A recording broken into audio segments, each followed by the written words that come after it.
grieving through loss looks so different for every single person. And like the more that we judge ourselves for completing the process, that means the less we're giving ourselves permission to actually lean into the process. And the leaning into the process is what's going to help you heal. You can't live an effective and an adaptive life doing that and following that pattern. And we're not making you wrong for it. It is easier not to feel it in the moment, though. But what happens when that pattern inevitably evolves and gets worse and worse and worse? Where do you end up? Hey, everybody, it's Bianca. And it's Emilia. Welcome to another episode of Evolve Ventures, where we're helping growth-minded humans evolve by breaking one limiting belief at a time. We hope you enjoyed the last episode, number 275, Motivation Monday, How to Stop Apologizing for Who You Are. For today, 276, Loss Isn't Easy. Here's how to start healing. You recommended this episode, so do you want to dive in and get us started? Yeah. So this episode really was birthed out of a conversation that I had with a client, and unfortunately, she's going through an extremely difficult time. One of her really close family members, her aunt, had been diagnosed with a terminal cancer, and it had gone, away, and then it came back, and what they thought was going to be in the clear no longer is the case. And essentially, she's been given a couple months to live. And one of the things that really struck me, well, I'll keep the conversation in and of itself private, of course, but one of the things that really struck me and really hit a chord that I wanted to make sure that we could talk about here, or at least to start to provide a space for that healing process, really came from one of the things that she had said. And what she had said was something along the lines of, well, if I don't talk about it, then it doesn't become real. And when I heard that, I was just like, woof. How many of us feel that when we experience loss or when we experience pain? And in this case, it's already grieving in advance the loss that she's going to experience and her family that they're going to experience and the ripple effect of that grieving. How many of us have experienced that at one point or another, that what we call and refer to as the grief cycle? And the first cycle that starts is the not wanting to accept it. And if we talk about it, then it becomes real. And you could just see in her even just admitting that to herself just brought all of the tears, just brought all of the feelings. And I know I've been there too, and one of the biggest things that healing happens in is by being able to work through that first step, which is denial. And so few of us actually do that. And so many of us actually experience I don't want to say unnecessary suffering, because that could be very misconstrued.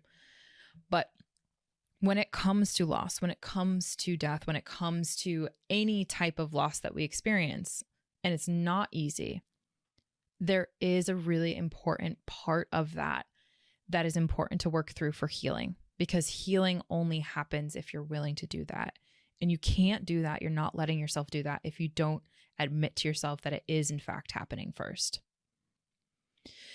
So with that, I want to make sure that we provide a space for our listeners, because I know that at one point or another, we're all going to go through a loss phase, whether it's a past relationship, whether it is a past intimate relationship or a future loss like this, right? We're all going to experience that. The key here in what I really want to make this episode about is, how do we really start that healing process? And how do we do that in a way that's honoring who we are without just getting stuck in that denial phase? Because the science shows that the people who are really allowing themselves, and the cultures who do really allow themselves to go through that healing process and grieving process and actually see loss as a thing there where there's something to gain, like the healing journey, they actually experience the full cycle of grieving, of loss, in a way that's actually really adaptive and really productive to their mental health. Whereas other people in other cultures who pretend like nothing's wrong and do not ever talk about it, they actually end up suffering the consequences in their mental health, both short and long term. I mean, I know we're talking specifically about loss in this episode, but think about how many of us out there don't like talking about anything that's hard. We don't like engaging in any of the difficult conversations or talking about any of the really deep and intense struggles that we're having, because if you talk about it, you actually have to face and acknowledge the reality of what's going on. I mean, most of us, regardless of your attachment style, most of us are avoiding. Most of us avoid so many of the things in our lives to the point where, there comes a time where it just sucker punches you in the face because you can't run away from it anymore. You can't hide Right. from it anymore. A really drastic example of this is someone who has hoarding disorder. Mhm. That's like the epitome of somebody who doesn't talk about something hard and is just waiting and waiting and waiting and waiting until it gets so bad you can't face it anymore. So hoarding disorder is one of the anxiety disorders where you basically don't throw away anything. So you're basically like hoarding items and you're keeping them um, in your home to the point where your home isn't livable anymore. And that's an extreme example, but it is one of the examples where you're not facing your problems and your problems are literally all piling up and you Mhm. can't escape it. We're all doing that to some capacity. We're not talking about the real things that are happening with us. We're not talking about the challenges and the difficulties and the pain that we're going through. And we're doing everything we can to numb and suppress and avoid because I don't want to talk about it. I don't know how to talk about it. If I have to talk about it, I'm going to have to feel all of the emotions about it, and I don't want to. So let me just Mhm. suppress. Let me just hide. Let me just numb. Let me avoid. And when it comes to loss, meaning like the death that your client is referring to, or loss of a job, or loss of whatever, these are some of the more extreme examples of this where it's easier not to talk about it because then you don't have to face it. Yeah. And one of the things here when it comes to loss is we oftentimes think that it is an isolated event. And when we face and start to experience the reality of it not being as isolated as we might thought, like for example, this client whose aunt is on that path to her terminal fulfillment, if you will, of that. And um it's not an isolated event, meaning it's not just her that's experiencing that. It is her, her family, her sons, her husband, her siblings, all of them and their family, the cousins, it's a whole intricate system that is getting impacted by that loss. And then when you zoom out to like even like for example, my client, this is her aunt now, her entire life, that system in and of itself is being impacted. So she's going back to first principles of trying to really make sure that she has her sleep in check. She has her nutrition in check. She has her exercise in check. And what I mean by in check is I mean by like having more of a disciplined focus on that, because life will sucker punch you in the face. And we were talking about this on an IG live recently. But that's the Yeah. thing, it's not just an isolated event when we experience loss. So if it's a breakup, if it's someone on their journey to death, if it's even outgrowing, friends or family, or even recognizing that your parents are getting old, and having to navigate what you thought was something and really facing that reality, it impacts the system. And that's where we struggle because we start to get overwhelmed because unconsciously we're distancing, we're avoiding, and we're thinking that it's just an isolated event. And it's that component, that not facing the hard things, that ends up having such a bigger negative impact on us because we aren't preparing for that in a healthy, adaptive manner for ourselves. Well, when you don't allow yourself to actually experience the emotions and the thoughts of the things that are going on in your life, you start to develop a really unhealthy pattern and a cycle of not facing challenges, of not doing hard things, of not talking about your problems when they come up, you're starting to develop a really unhealthy and maladaptive cycle where you don't talk Yeah. about anything anymore. None of your problems get addressed. None of your emotions become acknowledged. And then Mm-hmm. what?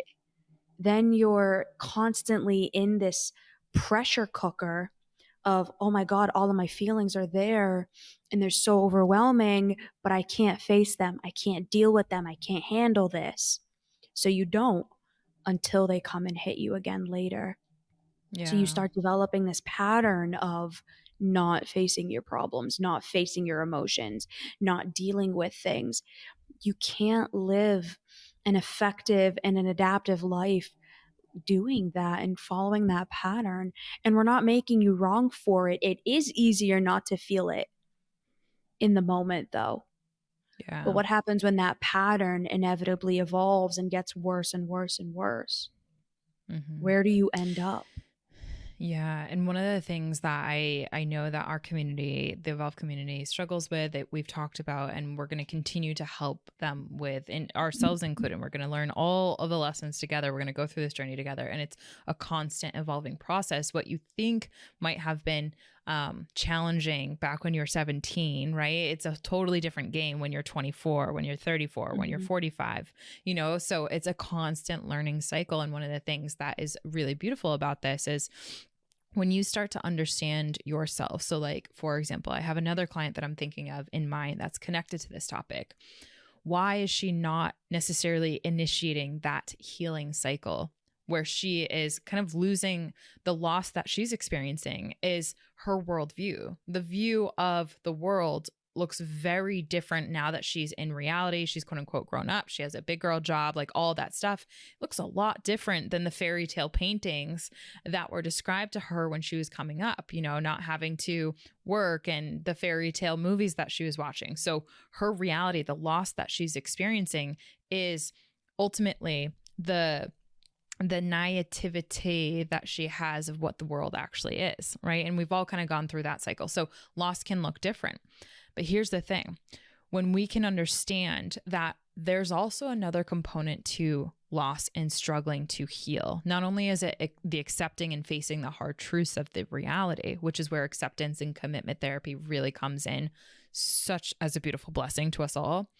But the other component of this is, what are the thoughts that we're telling ourselves about when we do actually want to start to face these hard truths? Are we telling ourselves that we are a burden to others if we were to express or emotionally vent what we're Mm-hmm. going through and this loss and how we're experiencing it to the people that are in our system? Because again, it's not an isolated event. We all get impacted by someone's loss. And then if we're telling ourselves that we're a burden, to your point, Bianca, we start to kind of tell ourselves a story. We should stop. We should suppress. We shouldn't lean on our friend or our family and burden them with what we're going through or how we're handling this. And that ends up becoming that double-edged sword, because ultimately we don't start to activate those skill sets around how can we actually lean on our support systems in a way that doesn't validate that thought pattern, that we're a burden, that if we were to talk about when we are ready to face the reality,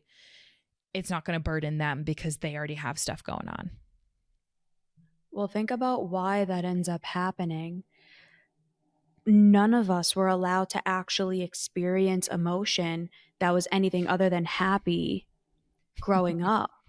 Like, how many of us were told, when you're in a better, like, go to your room, and when you're not feeling what you're feeling anymore, then you can come out? Or Mm, what I got was, I'll give you something to cry about. Like, you want to cry? yeah, I'll give you something to cry about.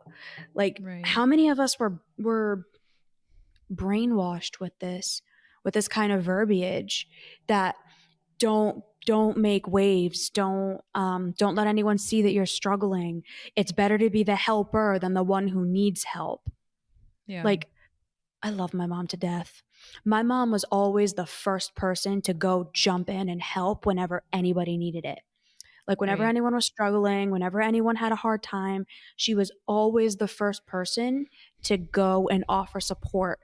Whenever she needed help, she never asked for it. And Mm-hmm. it was a whole ordeal that, well, I can't let them see that I'm struggling. And she never Yeah. outright said that, but her behavior demonstrated it. Mm-hmm. No, I'm not going to ask for help. No, I'll just do it myself. No, I'll just figure it out. Never showed what she was feeling, never told Yeah. us what she was thinking. And it ate her alive. We all have experienced that in one way, shape, or form. We're taught that we're a nuisance for our emotions and that Mm-hmm. emotions are something that are bad and you're not supposed to feel them. You're not supposed to face them. So don't. The reality is, your emotions are there for a reason. They serve a purpose, the quote unquote good and the bad ones. Yeah. The problem that most of us face is that we don't know how to respond to our emotions. And that's where the problems lie. An Yeah. emotion has never got someone hurt, an emotion has never put someone in harm. You know what has? Their response to that emotion, their Facts. behavior when they felt that emotion. So even something like anger, anger is not dangerous. Anger is not bad.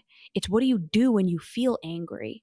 That's where the Mm-hmm. problem is. So when you're feeling your emotions, you're supposed to. They're there for a reason. Evolve Ventures has a tremendous amount to offer. Not only do they have an ever-growing but still welcoming private Facebook society full of like-minded individuals, they also offer individual coaching. I myself have been coached by both Bianca and Emilia on separate occasions, and it's amazing to look back even a year ago in my life and see how far I've come. You almost don't notice that you're doing better for yourself over time. Not to mention, Out of the Mud, free live virtual event once a month. Can't think of a better way to spend a Wednesday night. You truly can encapsulate the value that it carries unless you've been there yourself and been part of the conversations and the connections that happen, and just access to that kind of information. The resources are just incredible. And I hope we're not the first ones telling you this, but if we are, I'm glad it's us. Because Emilia and I, in our own way, have had to learn this in our own life, how to feel emotions, how to talk about it, how to not feel like we're a burden to other people, how to Yeah. know that it's okay that you're having feelings. It's Mm-hmm. okay that you're having the thoughts that you're having. I'll hold space for you and let's talk about it when you're ready. When Mm-hmm. you're given that, it is such a gift. It really is. And then you're taught, and then through that, through those experiences, you're taught I'm still loved even though I have difficult emotions. Yeah. I'm not going to be loved because I have emotions. Someone will actually listen to me and want to hear me out. And Mm. honestly, I think this is why therapy is so important for so many of us. Honestly, this is why I think everybody should go to therapy, because you need a safe space to just feel, Mm-hmm. a safe space where it's okay that you're having whatever feelings that you are, and the person's not going to get angry at you because you come again and talk about the same thing again, but with other people. And I say it like that very intentionally, Yeah. because the people around us, they don't know how to handle their emotions either. So they get Right. frustrated and they don't know how to help. And because most of us just jump into problem solving mode whenever anyone Fixer else mode. has a negative emotion Mm-hmm. and we Mm-hmm. don't feel like we can fix it, we get frustrated. Yeah. And it disconnects us. Completely. So when it comes to loss, how do you start healing? Give yourself the permission to feel what you're feeling Yeah. Facts. and go around someone safe to start, where you can do it, whether it's Emilia and I, whether it's another therapist or coach, whether it's a friend, whoever. But number one, you need a safe space to actually feel what it is that you're feeling and to stop running away from it. 1,000%. And B, there's one of my favorite interviews with Bronnie Ware, author, who talks about, not only talks about but she's written a whole book about it, The Top 5 Regrets of the Dying. One of the interviews that I go back to and I've shared with so many of my clients is there's a thing that she says in this interview where she talks about like the cultures and the people that really do give themselves that permission slip. Like they acknowledge the fact that this is a normal emotion. Grieving is a verb that's comprised of a ton of different really difficult emotions to experience. If we villainize emotions and we don't have a safe space for them to exist and for us to work through them, those are the people that will run away from the grieving process and the grieving cycle. And those emotions will work themselves into maladaptive habits. So like it will use eating, you'll numb, you'll do all of these things and then try to figure out like what happened to me, instead of getting ahead of the bus and actually giving yourself that permission slip. I'm going to feel these hard emotions. I'm going to work myself through this grief stage and go through every single stage with an open heart, even though it's extremely hard.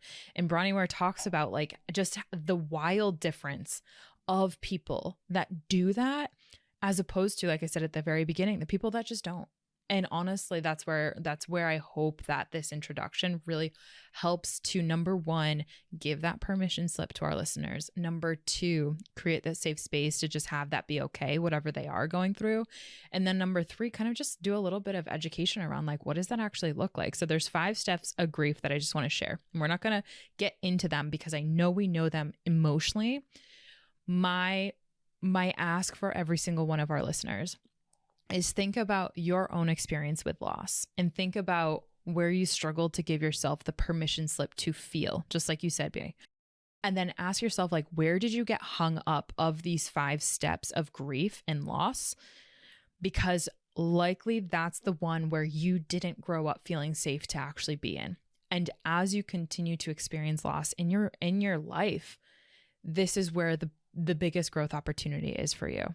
Because on the other end of this is where more meaning, more fulfillment ultimately comes. But the hard stuff does come first. I think that's important. So step number 1 is denial. One thing before you dive in. This is not linear. So it's not like you go to step 1, then step 2, then step 3, 4, 5, and then you're done. You're going to be bouncing back and forth between all of these.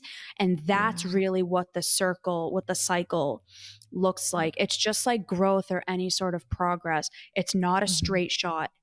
So you're going to be in denial, and then maybe you're in one of the other ones, and then you're going to jump back, and then you're going to spring forward. Yeah. And that's what it's supposed to look like. So I just wanted to make sure that I added that caveat before you dove in, because I don't want anyone thinking, well, I already got through the denial phase. Why am I going in denial again? It's part of it. I'm literally so glad that you said that, because it's so true. The cycle it's a cycle, but here's the thing. You're always going back and forth and at different times, and grieving through loss looks so different for every single person. And like the more that we judge ourselves for completing the process, that means the less we're giving ourselves permission to actually lean into the process. And the leaning into the process is what's going to help you heal. Okay. So step number 1, denial. We've all been there. No, it's not happening. That's the client, that I talked about. Like if I talk about it, then it becomes real. And I don't want that. Right. Step number 2 is the anger, right? So this is where you haven't given yourself the permission slip to really heal. You haven't even given yourself the permission slip to make it real and to acknowledge its realness. And then when you do, you start to experience a flooding of these emotions and all of what comes out of it. I kind of think of it like Charlie Chocolate Factory, when he has that like thing that kind of looks like a Rubik's Cube. It's like a very colorful, and it's a ton of different materials that come out. And then on the vending belt, it's like this gobstopper, whatever. But it's all of these ingredients, the ingredients being emotions that come out, and what spits out of that is anger, because usually we don't know how to process the really complex emotions like sadness, like loneliness, like even like despair. That's a part of this process too. And so what just shoots out is anger, right? And that's where there's a lot of physiological experiences that we have. The next is bargaining. This is where we start to go back and forth in our consciousness of like, well, if I go see my aunt, then this is what's going to happen. But if I don't, we start bargaining with ourselves of what we should and shouldn't do in this process, instead of actually leading from your true self energy of what is most optimal for you in this process, what is going to help you come and navigate through this process, and also bargaining what is actually happening instead of facing the reality. Isn't bargaining also like begging and praying? Like there's an aspect of it that I heard where people are like begging to God. It's like, God, please, if you make sure that I don't go through this, then I Yep. promise I'll do X, Y, and Z. Like that's also a Yep. part of it, right? Definitely. Yeah. And actually, I'm glad that you mentioned that too, because that's where a lot of people actually have their faith come into question. Because what happens if there is actually like movement forward because of reality? Then people start to question their faith or question themselves and how they operated within that. And a lot of people in the bargaining stage actually experience like a lot of confusion. And so you have denial, you have anger, you have the bargaining components, all of that, and input tons of confusion because reality continues. That's when things really hit you, because things are really starting to happen and you recognize that you don't have control over them. And that loss of control is what brings those depressive thoughts, those depressive feelings, those depressive or those emotions that lead to spits of depression. And that is the next phase. From there, it is like you have everything in front of your face to tell you this is the reality. And the last phase is that acceptance. You have nothing other than but to accept or go back to the denial phase and go in between all of the other phases of what is actually happening with the loss that you're experiencing. And the acceptance is really, like we said, giving yourself that permission slip. More and more acceptance helps you work through these stages more adaptively. And when you don't give yourself that, that is where you'll find yourself kind of ping-ponging back in between one of these stages or two or three. And it could look like at different parts of the day. And it just becomes emotionally exhausting. And then, our systems are set up to try to protect ourselves. So we then try to cope, and it's not usually in an adaptive way. Can you list out the stages again, just list them out numbered?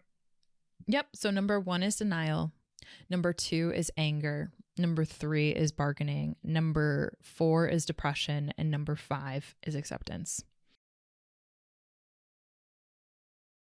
The way you heal through this is by giving yourself the permission to go through the stages and let it look messy, because it's going to.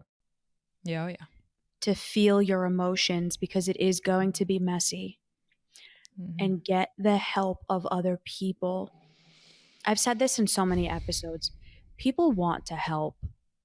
Yeah. People want to be there, especially the people that care the most about us.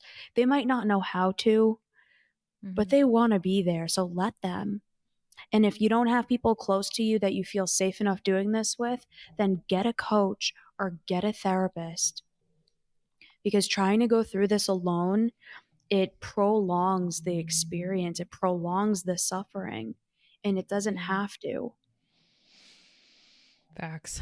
And one of the things that I would say too, if you've listened to this episode and you're like finding yourself, you're like, yeah, I will feel like a burden to my friends, to my family that I will talk about, because honestly, this happened. Maybe it's a breakup. Let's say this happened 3 years ago, and I'm still experiencing different aspects of the grieving cycle. Like there's a song that just came up, and it reminded me of my ex, and it reminded me of all these memories, and then it reminded me of the job that I had and now I don't, and like the spirals that can happen with that, right?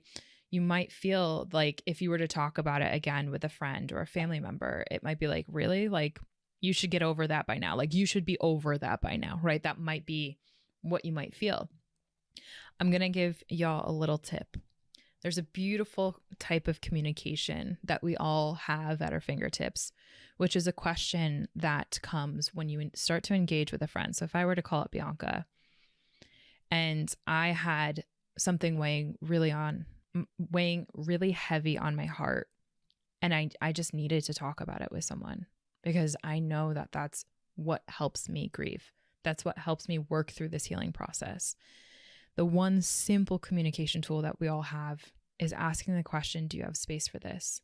Hey, B, I'm really struggling right now. And it's okay if you don't have emotional space, but are you willing to listen without doing anything? We can all say that. Do you have some emotional space right now to just hold a container for me to express? That one question,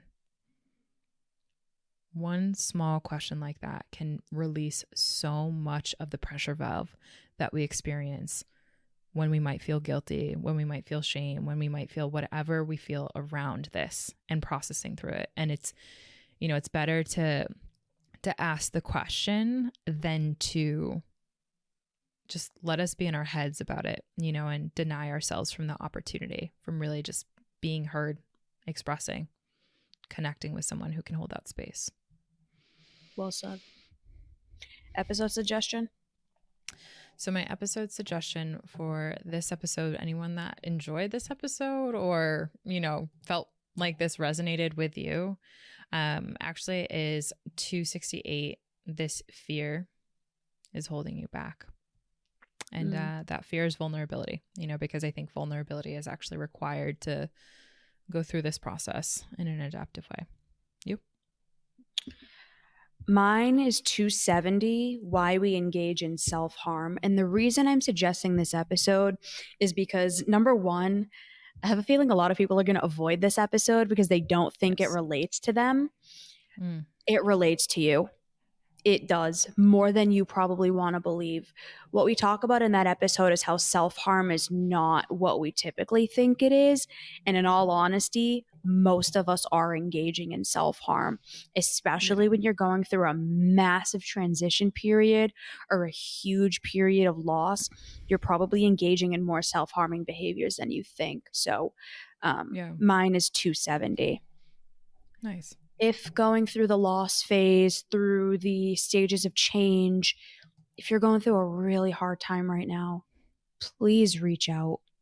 You do not have to go through this alone. And there are so many resources and avenues at Evolve Ventures that can help you, whether it's the articles that we have, whether it's the free events that we do every single month, whether it's one-on-one therapy or coaching, or the brand new program that we just launched, the You Do You program, which is a completely online virtual therapy program and coaching program that really meets you where you are and removes a lot of the pressure that maybe a one-on-one coaching or therapy program might hold. So if that sounds like something that would be interesting for you, if you're interested, we have a link in the description where you can click on that and it'll bring you right to the webpage. So evolveventurestech.com/therapy, and all of the information is there.